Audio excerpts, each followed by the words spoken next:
judeus procuravam apedrejar-te, e voltas para lá?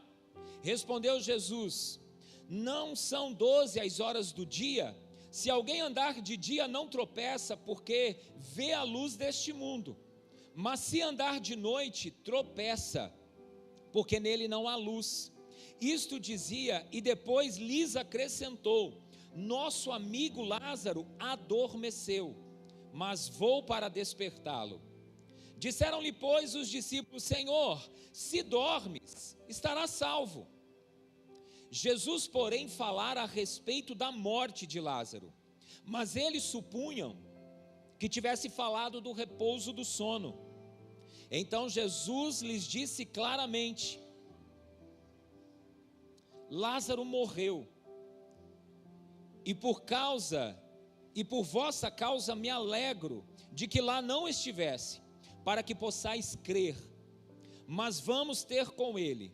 Então Tomé, chamado Dídimo, disse aos discípulos, vamos também nós para morrermos com ele. Até aqui, vamos orar juntos, fecha os teus olhos. Pai, mais uma vez nos colocamos diante da tua palavra, nos colocamos, ó Deus, debaixo da tua voz. E Senhor, o nosso coração anseia por ouvirmos o Senhor. O nosso coração precisa ouvir ao Senhor. Pai querido, nós pedimos que o teu Santo Espírito possa iluminar o nosso entendimento e trazer clareza e falar conosco, ó Deus. E Pai querido, que sejamos tomados pela tua palavra, exortados pela tua palavra, convencidos pela tua palavra, em nome de Jesus. Fala conosco, Pai, e muda algo dentro de nós, pela tua palavra, em nome de Jesus. Amém. Amém. Queridos, eu sempre, olhei para os evangelhos, olhei para a vida de Jesus terrena, e para mim, o milagre que mais impressionou, Jesus, sabe aquela voz do alto, dizendo, este é meu filho amado, não é essa não, mas para mim, um dos milagres que mais impressiona, é a ressurreição de Lázaro. Eu confesso que por um tempo eu dizia assim, Senhor, eu quero muito ver um morto ressuscitar. Quando o Senhor for ressuscitar um morto, leva eu. E eu falava, Deus, deve ser um negócio de doido ver um morto ressuscitar. Aí o morto que o Senhor me permitiu ver ressuscitar era um amigo meu. E Jesus amado, foi muito sofrimento. Agora eu não estou mais pedindo isso para Deus não, só se for um desconhecido agora. E nós tivemos ele aqui dando um testemunho, o Edmilson. Muitos conhecem ele. Deus levou e trouxe de volta.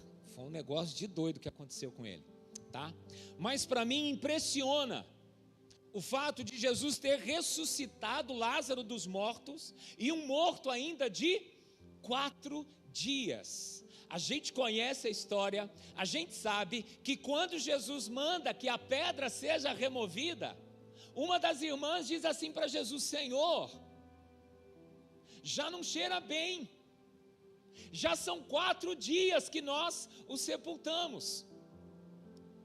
Então, foi um milagre extraordinário que Jesus fez, foi algo impressionante que Jesus fez, foi algo talvez inimaginável, porque Jesus curou a filha de Jairo, Jesus curou o filho da viúva, mas eram, entre aspas, mortos fresquinhos, não haviam ainda sido sepultados, mas Lázaro, 4 dias que havia falecido. Então, se um milagre de ressuscitar a filha de Jairo, se o milagre de ressuscitar o filho da viúva em Naim, se o milagre de curar cego, leprosos, aleijados, já é algo extraordinário, um morto então de 4 dias, é algo impressionante demais, é algo inimaginável, é algo realmente extraordinário, que foge o comum, foge o natural. E queridos, a palavra afirma que Jesus não mudou, que Jesus é o mesmo hoje, Jesus é o mesmo ontem e Jesus é o mesmo para sempre.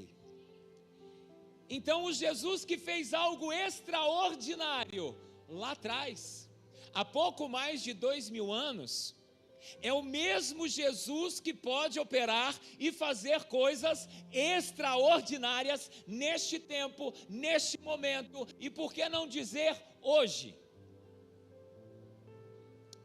E nós vivemos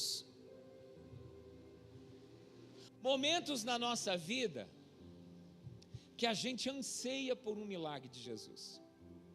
Nós vivemos muitas vezes por lutas, por dificuldades, seja em que área for, às vezes até na área de uma enfermidade mesmo. E a gente fica imaginando, Jesus me socorre, Jesus me salva, Jesus faz alguma coisa, Jesus opera. Às vezes a gente não consegue enxergar saídas, a gente não consegue ver aquela luz no fim do túnel para nos dar um pouquinho de esperança. E a gente precisa que a mão do Senhor se mova em nosso favor, que Deus mude circunstâncias, que Deus faça algo e opere de forma extraordinária para mudar uma situação que nós estamos vivendo ou enfrentando. E esta família viveu um momento ruim, viveu um momento difícil. E neste momento difícil, o Senhor Jesus foi lá e fez algo extraordinário, fez algo inimaginável, fez algo que ninguém esperava, ninguém imaginava, mas Jesus operou. Então, por que eu não posso crer que Jesus pode fazer algo extraordinário na minha vida? Por que eu não posso crer que Jesus pode operar também de forma extraordinária nas lutas que eu estou vivendo, nas dificuldades que eu tenho experimentado, nas situações difíceis de encarar, situações que às vezes nos pegam de surpresa, entram dentro da nossa casa e nos fazem muitas vezes perder o sono, nos fazem muitas vezes molhar o travesseiro, encharcar o travesseiro em lágrimas. Ou quem é fortão igual eu assim, né? Só no banho, só chora no banho. Mas Jesus, Ele pode nos levar a vermos o seu agir, a sua ação de forma extraordinária, extraordinária. E nós vamos compartilhar um pouco disso aqui. E João, cada evangelho, nós temos 4 evangelhos, cada evangelho, ele vai dar uma ênfase a respeito de Jesus, de acordo com o público para o qual ele foi escrito. Mateus escrevia especificamente para os judeus. Então Mateus, ele vai apresentar Jesus como rei, ele vai apresentar Jesus como Messias, o rei que os judeus esperavam. Marcos, ele vai apresentar Jesus como servo. Lucas vai apresentar Jesus como filho do homem e vai destacar bastante a humanidade de Jesus. E aí a gente vem para João, e João tem a preocupação de mostrar Jesus como filho de Deus, como filho de Deus. E João nos leva a conhecermos muitos dos milagres que Jesus realizou. João nos fala do primeiro milagre que Jesus realizou, transformando a água em vinho, mudando uma situação numa festa de casamento. João nos fala de um milagre também extraordinário que Jesus fez, tá? Antes de Lázaro, e foi a cura de um cego de nascença. No capítulo 9, este milagre está registrado, e eu quero destacar o versículo 32, que diz assim: desde que o mundo existe, nunca se ouviu dizer que alguém tivesse curado um cego de nascença. Se esse homem não fosse enviado por Deus, não teria podido fazer nada. Quando os fariseus começam a questionar a cura daquele cego de nascença, alguém então vai dizer isso: olha, desde que o mundo existe, nunca um cego de nascença foi curado. Então esse homem só pode ter vindo da parte de Deus.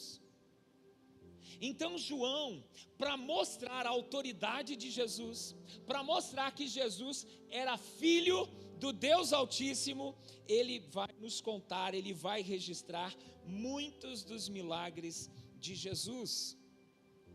E aí no capítulo 10, a gente vai ter um pouco do contexto que Jesus estava vivendo no capítulo 11. E eu quero fazer a leitura rapidinho de uma parte do capítulo 10. A partir do verso 22. Capítulo 10 de João, verso 22.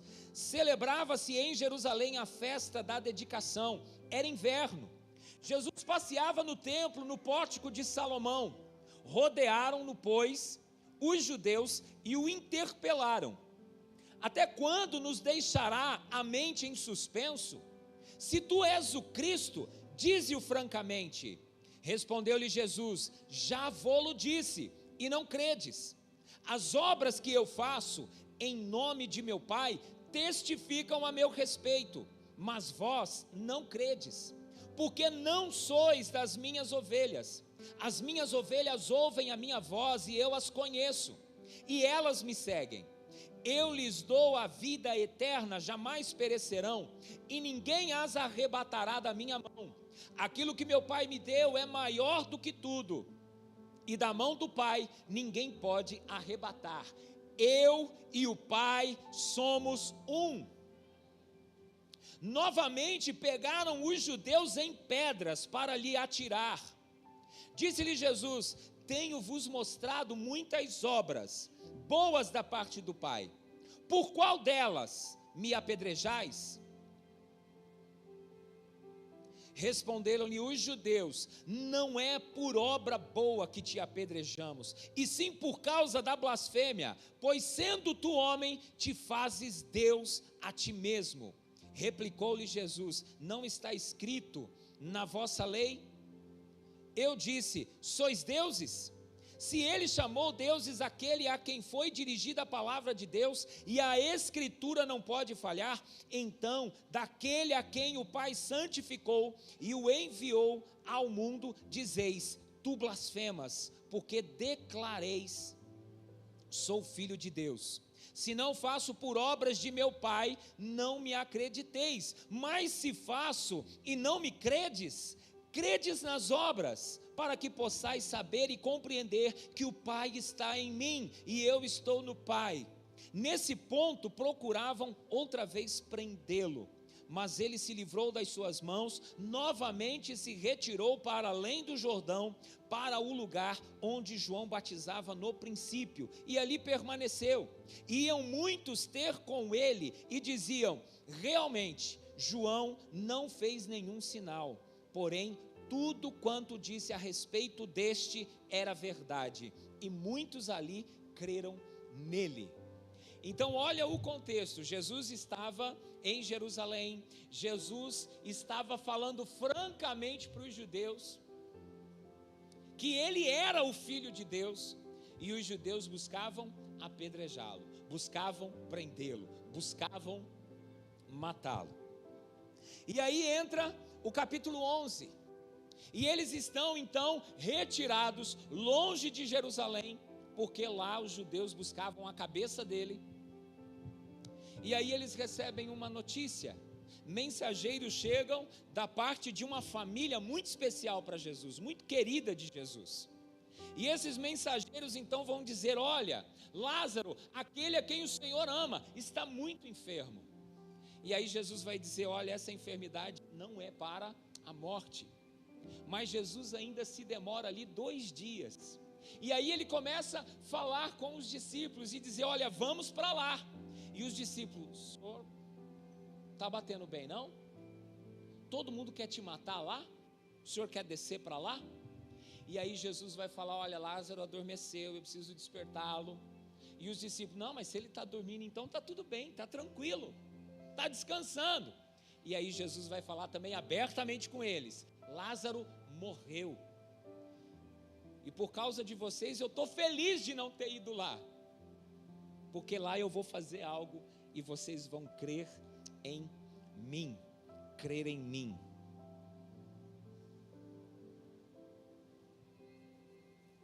Eu quero destacar os versos de 3 a 6, que diz assim: mandaram, pois, as irmãs de Lázaro dizer a Jesus: Senhor, está enfermo aquele a quem amas. Ao receber a notícia, disse Jesus: essa enfermidade não é para a morte, e sim para a glória de Deus, a fim de que o Filho de Deus seja por ela glorificado. Ora, amava Jesus a Marta e a sua irmã e a Lázaro. Quando, pois, soube que Lázaro estava doente, ainda se demorou 2 dias no lugar aonde estava. É muito comum a gente ver nos evangelhos alguém chegando para Jesus e falando assim: Senhor, minha filhinha está muito enferma, eu preciso que o Senhor a cure. E Jesus fala: vamos lá. E aí chega um centurião e fala: Senhor, eu tenho um rapaz que trabalha comigo, ele está muito enfermo, está horrivelmente doente, eu preciso que o Senhor o cure. E Jesus fala: vamos para lá. E o centurião ainda diz: não, senhor, nem precisa ir na minha casa, eu não sou digno não. Diz uma palavra aí, que eu sei o que é autoridade. E se o Senhor disser uma palavra, meu servo vai ficar curado lá. É muito comum a gente ver as pessoas buscando a Jesus e Jesus dizendo: vamos. E Jesus sendo pronto para ir e abençoar, para ir e socorrer. Mas nesse caso aqui, o texto diz que Jesus recebe a notícia. O texto deixa claro que Jesus amava essa família, mas Jesus não vai de prontidão. E eu vejo que os mensageiros já chegam apelando: ó, Lázaro, aquele que o Senhor ama, hein? Não é qualquer um não, é o que o Senhor ama, está doente. Se Jesus socorria de prontidão quem ele nem conhecia, quem ele nem tinha tido nenhum contato, aí Jesus recebe essa notícia: Lázaro, aquele que o Senhor ama. E aí os versos seguintes vão destacar também, e vão dizer para nós: Jesus amava a Marta, sua irmã Maria e a Lázaro. Então Jesus tinha um carinho, um amor especial para com essa família. Jesus já tinha relacionamento com essa família, mas Jesus não responde de pronto. Não responde de pronto. E aqui tem uma lição preciosa para nós, que muitas vezes a demora de Deus, a não resposta de Deus, não quer dizer que Deus não nos ama. Às vezes a gente tem essa tendência: Deus não me respondeu, Deus não me ama não, Deus não quer saber de mim, Deus me esqueceu, Deus virou as costas para mim, Deus não me responde, Deus não se inclina para mim. Eu vejo Deus respondendo todo mundo, mas para mim Ele fica quieto.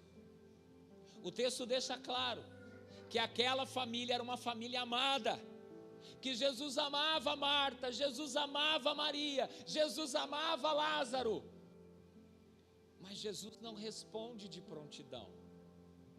Como fica o nosso coração quando Jesus não nos responde de imediato? Quando Jesus não nos atende na hora que a gente quer? E fala a verdade, a gente quer tudo para ontem, não é? Não é nem para hoje que a gente quer, a gente quer para ontem. As nossas coisas, a gente tem muita urgência, a gente quer que Jesus faça, e que Jesus faça logo. Eu quero nem terminar de orar, eu quero que Jesus já tenha respondido. Mas nem sempre Jesus vai nos atender na nossa hora, no nosso momento, do jeito que a gente quer. Agora, o que eu preciso entender é que isto não é falta de amor dele para comigo. Não é. Não é porque Ele não me respondeu, não respondeu na hora que na minha cabeça eu precisava, que Ele não me ama, que Ele não se importa comigo, que Ele não me enxerga. Deus tem os propósitos dEle. O nosso Deus é um Deus intencional. É um Deus que faz as coisas debaixo de uma intencionalidade. Deus não faz as coisas por fazer. Então Deus tem propósito naquilo que Ele faz. O nosso papel é confiar nele. É não deixar de entender que nós somos amados. Deus prova o seu amor para conosco, pelo fato de Cristo Jesus ter morrido por nós, quando ainda éramos pecadores. Nós éramos inimigos de Deus e já éramos amados.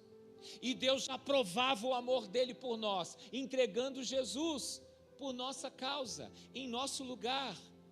Então nós não podemos duvidar do amor dele em momento algum. Mesmo quando as coisas não estejam do jeito que a gente quer ou que a gente gostaria.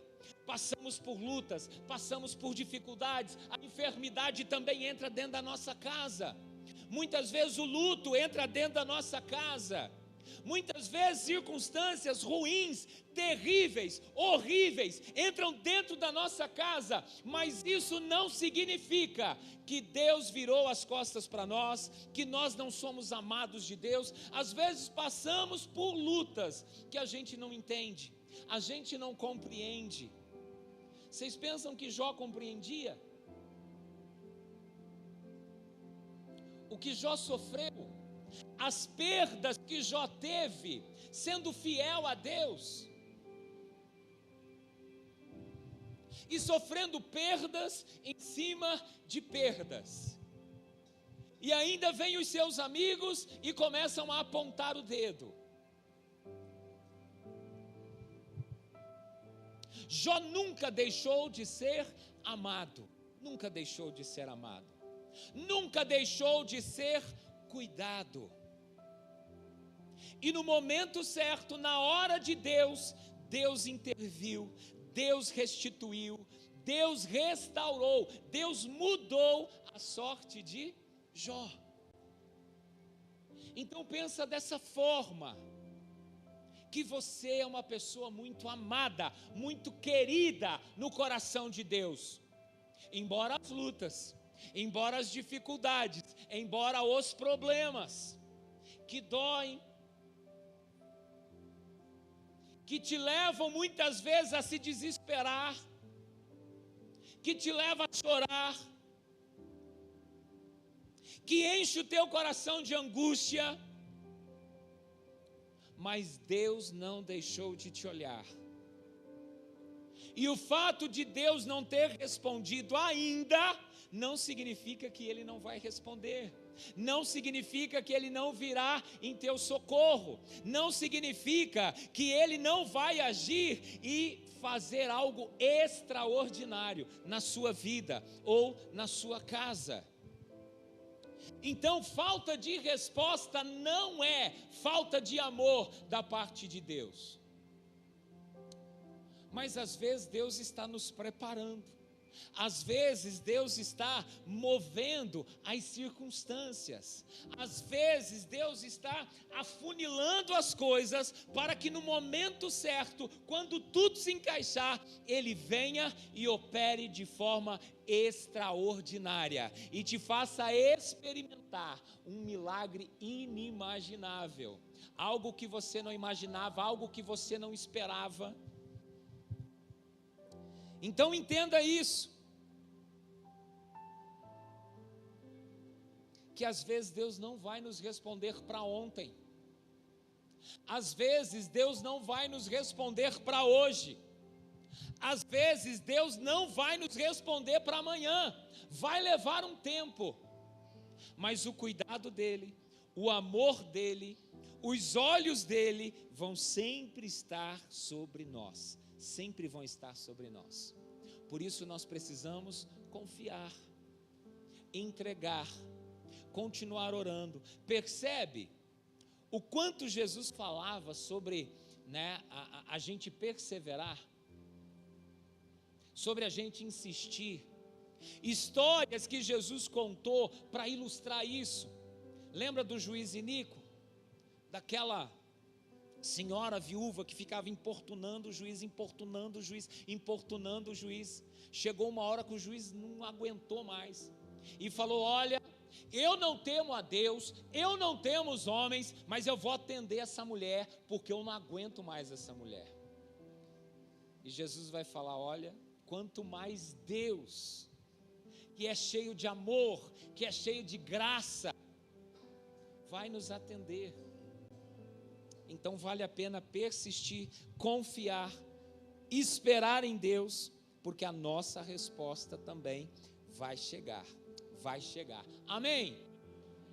Você crê nisso? Amém, nós cremos nisso. Verso 16, o último versículo que a gente leu.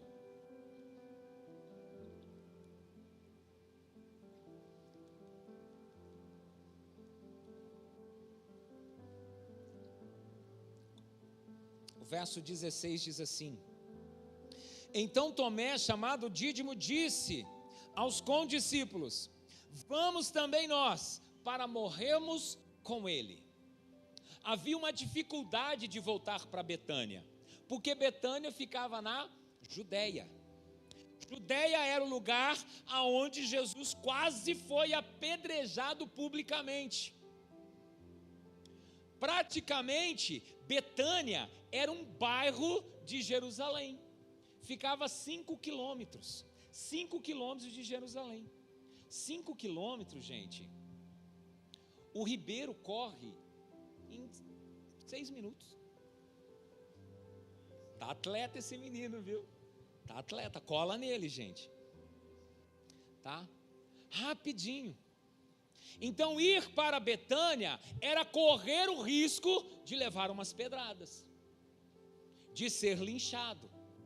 Então os discípulos não concordaram com a ideia e tentaram convencer Jesus do contrário. Senhor, não dá para voltar lá não, a gente já saiu de lá fugido, quase pegaram o Senhor, a gente teve que se esquivar, a gente teve que sair de lá de fininho, não dá para voltar lá não. E aí vem Tomé e fala assim: para com isso, vamos todo mundo com Jesus, e se precisar morrer com ele, a gente vai morrer com ele, mas nós vamos para lá.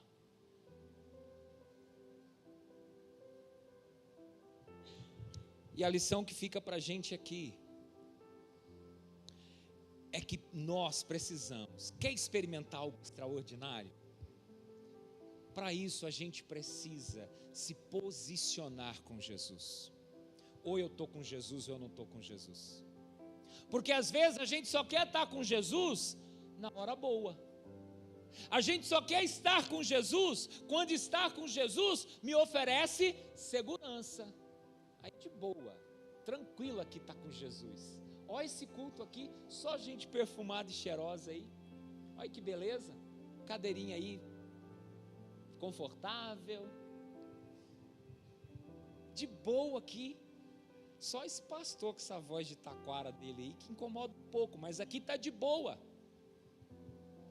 Ficar com Jesus só onde é confortável é muito tranquilo. Mas e quando a gente precisa deixar a nossa zona de conforto? E quando a gente precisa sair do nosso conforto para brilhar aonde Jesus quer que a gente brilhe, para influenciar aonde Jesus deseja que a gente influencie? E quando a gente tiver que dar as caras, mesmo pensando: vixe, se eu falar que eu sou crente, se eu falar que eu sou de Jesus, esse povo já vai me olhar torto, esse povo já vai começar a pegar no meu pé, esse povo já vai começar a falar mal de mim, esse povo já vai começar a me excluir. E às vezes a gente quer ser o agente secreto de Jesus, porque nós não queremos sair da nossa zona de conforto, nós não queremos tomar posição. Nós queremos as coisas tranquilas. Nós queremos as coisas de um jeito fácil. A gente está para ter o nosso primeiro face a face. Eu não sei se você tem noção, mas a gente já tem passado por tantas lutas, por tantas dificuldades, que se der um minuto de bobeira na gente, a gente pensa assim, não, vou mexer com isso não. Vou mexer com face a face não. Queridos, Deus deseja nos levar para um outro nível. Jesus deseja nos levar para uma outra posição. Mas para isso a gente precisa sair da zona de conforto. Para isso a gente precisa se posicionar. Se os discípulos não tivessem se posicionado, ido com Jesus, enfrentado os seus medos, eles não teriam visto algo extraordinário, que foi a ressurreição de Lázaro. Percebe quantas coisas a gente pode deixar de viver, deixar de experimentar, porque a gente não se posiciona? Muitos dos nossos jovens aqui prestaram vestibular. E eu creio de todo o meu coração, se algum deles não entrarem na universidade ou na faculdade agora, vão entrar depois, mas vão entrar, e com a bênção de Deus. Só que entenda uma coisa, Deus está te colocando numa faculdade, numa universidade, para abençoar a sua vida? Sim. Mas para que você seja uma testemunha lá, para que você faça diferença lá, para que você seja influência lá, para que você transforme o ambiente lá. Lembra a semana passada a gente falou sobre mudanças que eu sou capaz de gerar em mim, que é a responsabilidade minha, mudanças que Deus opera, mudanças que Deus realiza, e mudanças que Deus me usa para promover no ambiente, que Deus me usa para promover na vida de outras pessoas, através da minha influência. Então, para isso, nós precisamos sair da zona de conforto. A gente precisa deixar o lugar onde estamos e nos dirigirmos para Betânia e irmos para a Judéia. A Judéia é o lugar da exposição. A gente está disposto? Porque ver o extraordinário a gente quer. Experimentar o extraordinário a gente quer. Ver morto de 4 dias ressuscitar a gente quer.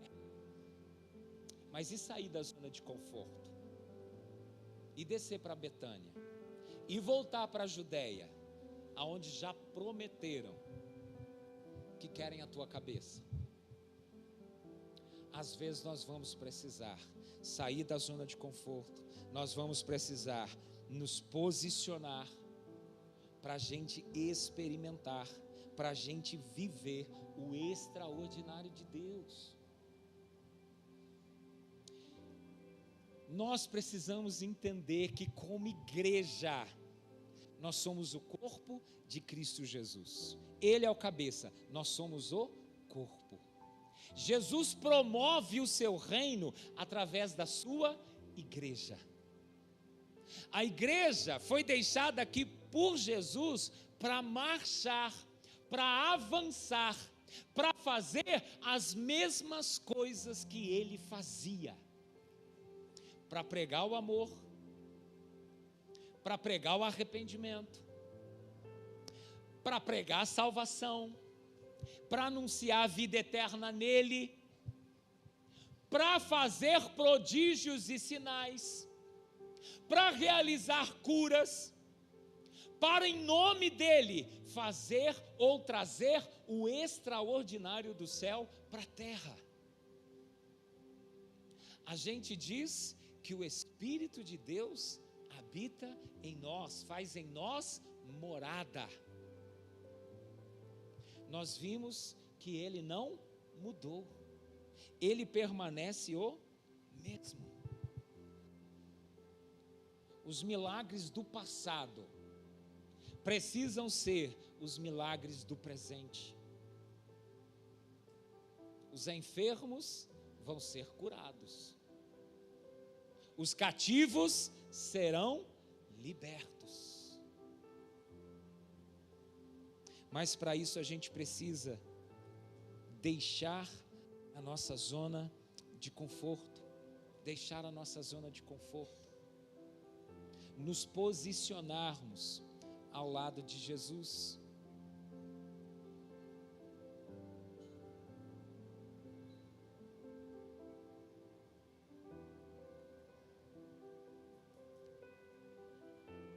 O verso 7. Depois disse os seus discípulos: vamos outra vez para a Judeia. Vamos outra vez para a Judeia. Sairmos da nossa zona de conforto, darmos a cara a tapa, servirmos ao Senhor, nos posicionarmos com o Senhor. Vou falar um negócio para você, mas eu acho que você já sabe, mas talvez, às vezes a gente precisa ouvir isso de novo. Deus não nos chamou para termos uma vida confortável. Quando eu falo confortável, eu não estou falando de cadeira, eu não estou falando daquele sofazão abençoado que você tem na tua casa. Inclusive aquele sofazão abençoado que você tem na tua casa, Deus te deu para você colocar gente lá, para você abrir uma célula lá na sua casa, para botar gente para sentar lá, para ouvir a palavra de Deus lá. Quando eu falo que Deus não nos chamou para termos uma vida confortável, eu estou dizendo que Ele nos chamou para servi-lo. E aí Ele diz assim: olha, se eles fazem isso comigo, eles vão fazer com vocês. Jesus disse assim, ó, não é o servo maior do que o seu Senhor. Se eles me perseguiram, vão perseguir vocês também. Agora nós não podemos retroceder, nós não podemos baixar a guarda, porque o nosso general, como a gente canta, né, é Cristo. Ele vai à nossa frente, Ele luta cada batalha nossa, Ele está com a gente. Eu gosto muito na multiplicação dos pães, quando Jesus chega para Felipe e diz assim: o que faremos, né, para alimentar toda essa multidão? Eu gosto dessa expressão de Jesus, o que faremos? O texto diz, Jesus sabia bem o que ele ia fazer, mas ele quis dar uma instigada em Felipe, e ele não falou, o que vocês vão fazer? Como é que vocês vão resolver essa situação? Ele disse, como faremos para dar de comer a essa turma? Porque quando Jesus nos chama para algo, Ele está junto, Ele está junto com a gente.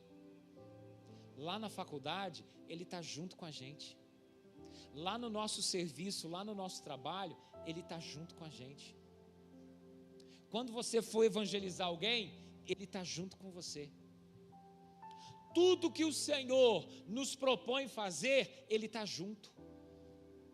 Ele não nos deixa só, não nos deixa só.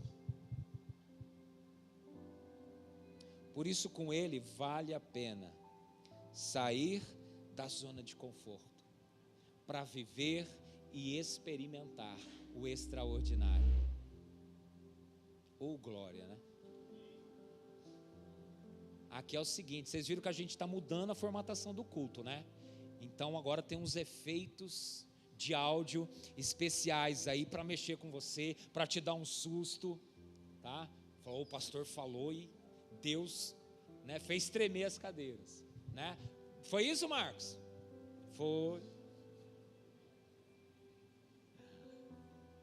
Vocês ouvirem trovão aí sem chuva, tudo faz parte.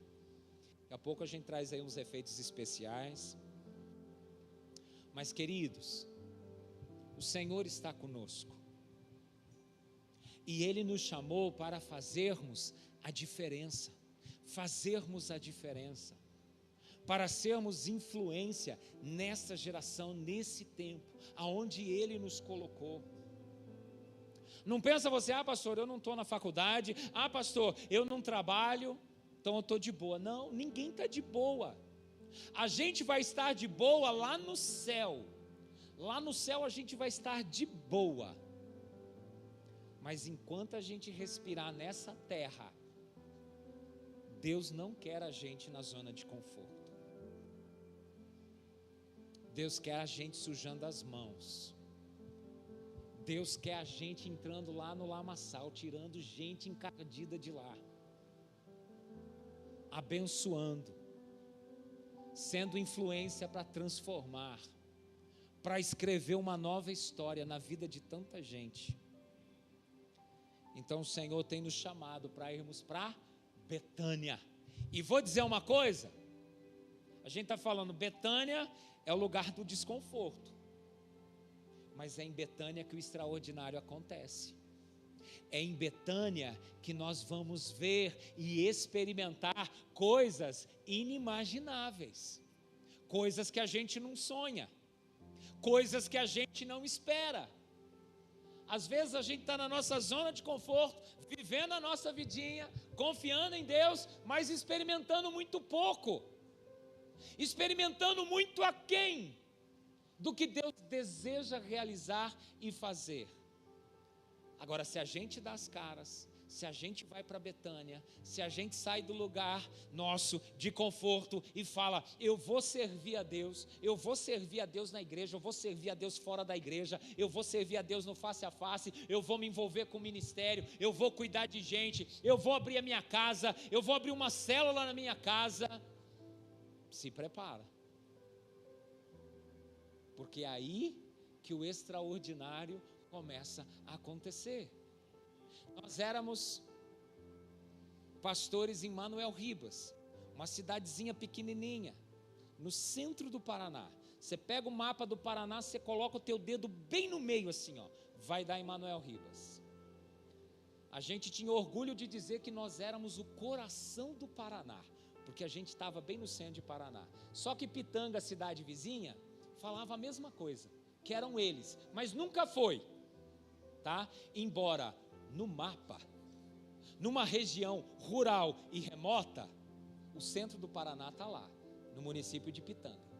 Mas Manoel Ribas é mais bonito, tá? Então a gente era o coração do Paraná.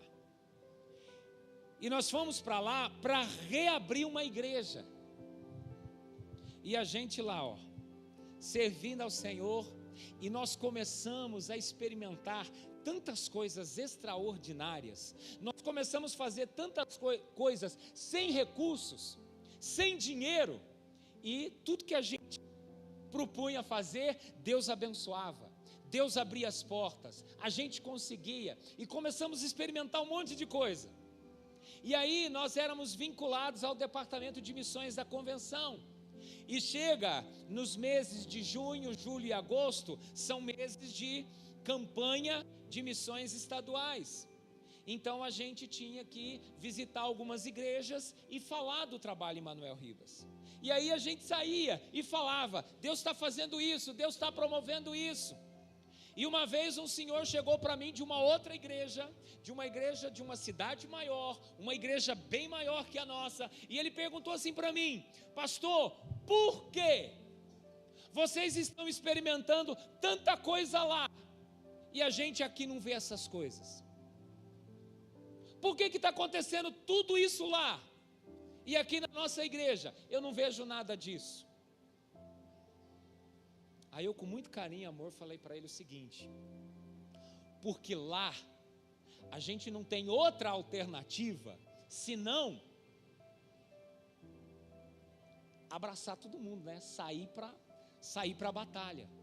Eu falei, lá a gente não tem momento de descanso, momento de conforto, a gente está batalhando.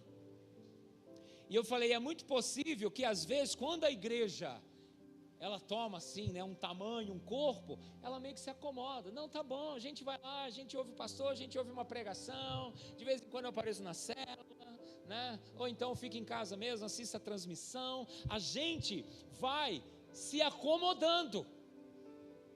E quando a gente se acomoda, a gente começa a deixar de ver o extraordinário. Por quê? Porque eu não me exponho. Como que eu vou ver o morto ressuscitar se eu não vou lá orar pelo morto? O cadeirante levantar da cadeira de roda, se eu estou lá em casa assistindo o culto online e não ouso orar pelo cadeirante, não ouso orar pelo enfermo, não ouso orar e evangelizar o cativo, como que eu vou ver os milagres de Deus se eu não saio da minha zona de conforto? Se eu não me coloco nas mãos dele para ser um instrumento da glória e do poder dele? Ao invés disso, eu fico muito confortável. Às vezes, aqui não, né? Aqui isso não acontece. Mas às vezes tem igreja, né? Deve existir igreja. Muito confortável, a gente fica procurando defeitos. A gente fica procurando motivo para falar mal de alguém,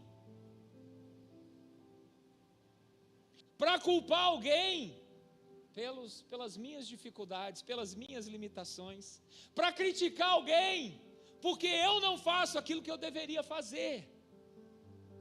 E às vezes a nossa boca, a nossa língua está tão cheia de crítica. A gente tem crítica para o pastor, a gente tem crítica para o líder de célula, a gente tem crítica para o líder de ministério, a gente tem crítica para o pessoal da recepção, pessoal da mídia, que fica botando uns barulhos aí.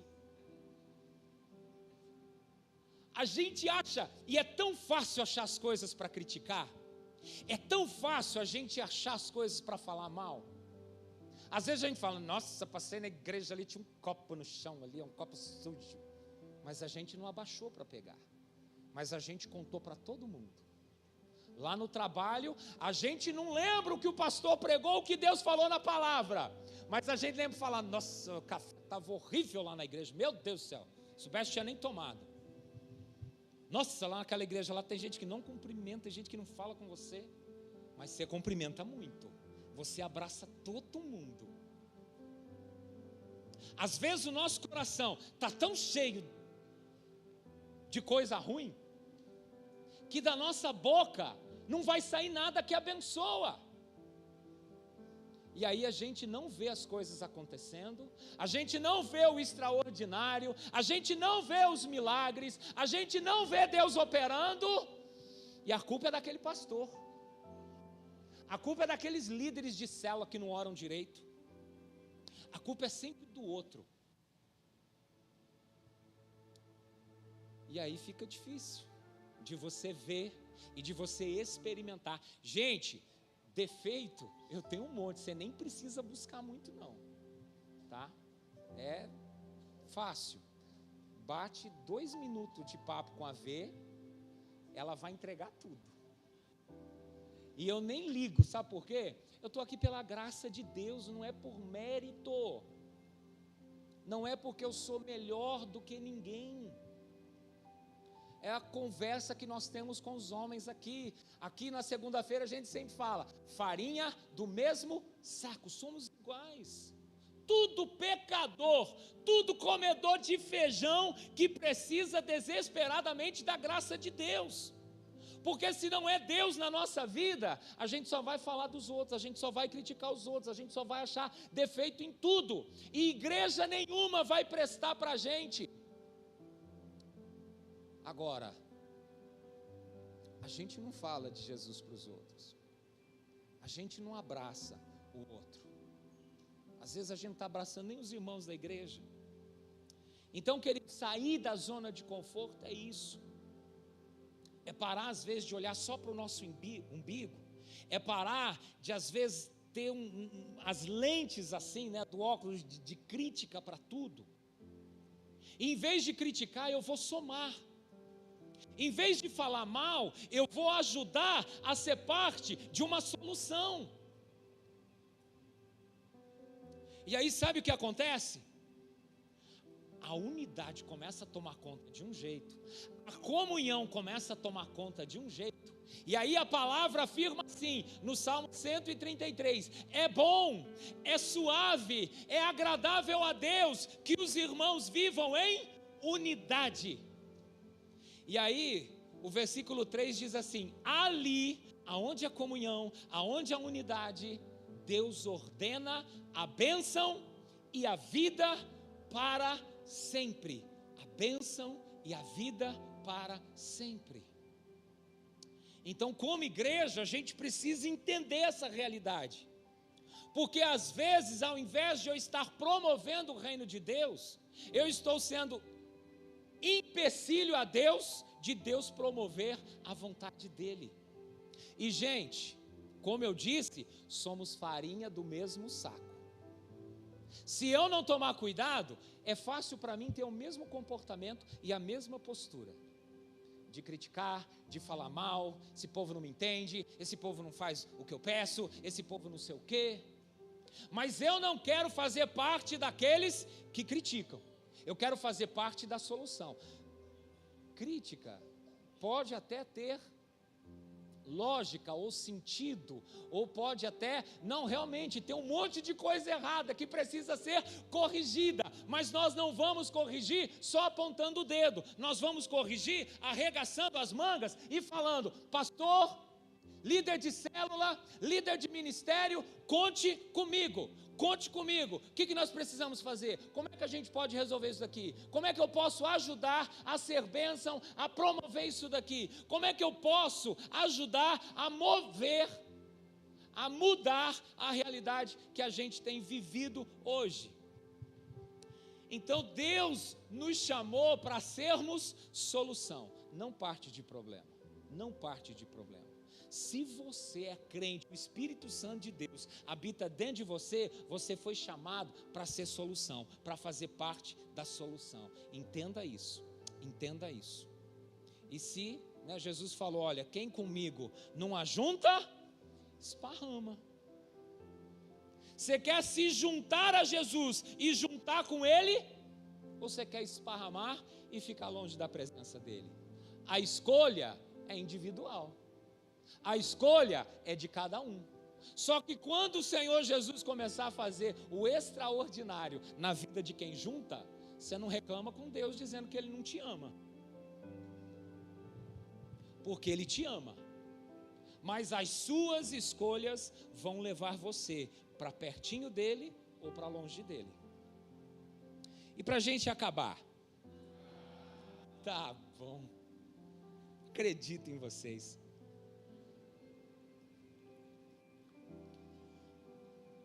Versículo 4, diz assim, ao receber a notícia, disse Jesus, essa enfermidade não é para a morte, e sim para a glória de Deus, a fim de que o Filho de Deus seja por ela glorificado. Para a gente encerrar,